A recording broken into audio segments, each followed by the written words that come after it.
অনেক দিন ধরে বাড়ি যাব যাব বলে মনটা কেমন করছে। বাড়ি থেকেও ফোন আসছে, দাদা বৌদি মা সবসময় বলে ওদের তো পরীক্ষা হয়ে গেছে, কবে আসবি। আসলে আমরা তো যেতেই পারি, কিন্তু এর তো স্কুলে পরীক্ষা চলছে, উচ্চ মাধ্যমিক। একে রেখে গেলে এর সময় সময় খাওয়া দাওয়া খুব অসুবিধে হয়ে যায়, তাই জন্য এখন যাওয়া যাবে না। তো মোবাইল ঘাঁটতে ঘাঁটতে পুরনো কিছু ভিডিও খুঁজে পেলাম, আপনাদের সাথে সেটাই শেয়ার করি। আমাদের বাড়ি যাওয়াটা হয় হঠাৎ করেই, হয় একদিন, খুব বেশি হলে দুদিনের জন্য যাওয়া। তো এটাও একদিনের জন্য যাওয়া।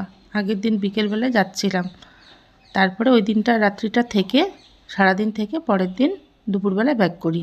তো এইটুকুনি সময়ের মধ্যে বাচ্চাদের নিয়ে কিভাবে আনন্দ করলাম এই ভিডিওতে দেখুন আপনারা। এই যে সকালবেলায় ওরা হাঁটতে বেরিয়েছে, কাজু, আমার দাদার ছেলে আর আমার মেয়ে। এই রাস্তাটা এত সুন্দর আমাদের বাড়ির ঠিক পেছন দিকটায়, চারিদিকে চা বাগান, আকাশ পরিষ্কার থাকলে দূরে পাহাড়ও দেখা যায়। আমার এই জায়গাটা এত সুন্দর লাগে। আর কিছুটা হাঁটলে পরেই সামনে নদী। বিশ্বাস করুন, সারাটা দিন যদি আমাকে এখানে কেউ বসিয়ে রাখে আমি সারাদিন বসে থাকতে পারবো, এত ভালো লাগে। এই যে নদীতে নেমেই কাজু চলে গেল স্নান করতে। গরমের দিন ছিল আর এই ঠান্ডা বরফ গলা জল। এই নদীটার নাম হলো বাসরা নদী। নদীর ওই সোজাসুজি হলো ভুটান পাহাড়, আর এই জল এসছে ওই ভুটান পাহাড়ের নদী থেকে। প্রকৃতির কি সৃষ্টি, তাই না? এক দেশের নদী আরেক দেশে প্রবাহিত হচ্ছে। কি সুন্দর শান্ত, স্নিগ্ধ আর স্বচ্ছ জল। কিন্তু এই নদী গত 93 সালে ভয়ঙ্কর আকার ধারণ করেছিল।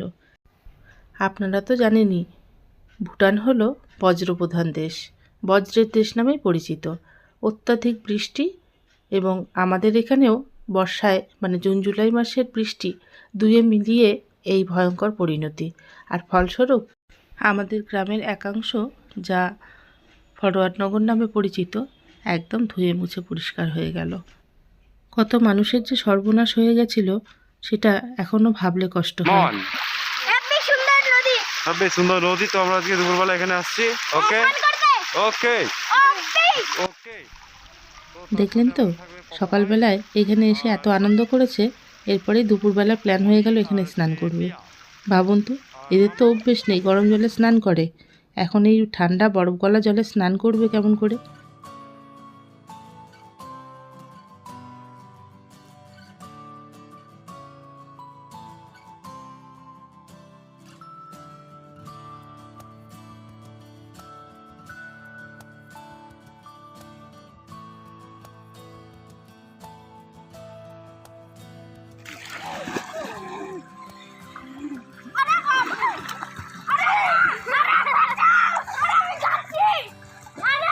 হয় চলে ওঠে এদিকে।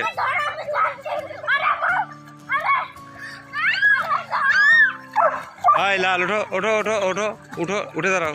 পপো ওঠো, পপো ওঠো। পপো এদিকে আসো, উঠে। ভাইকে নিয়ে আসো, ভাইকে নিয়ে আসো, নিয়ে আসতে পারবেন ওটা।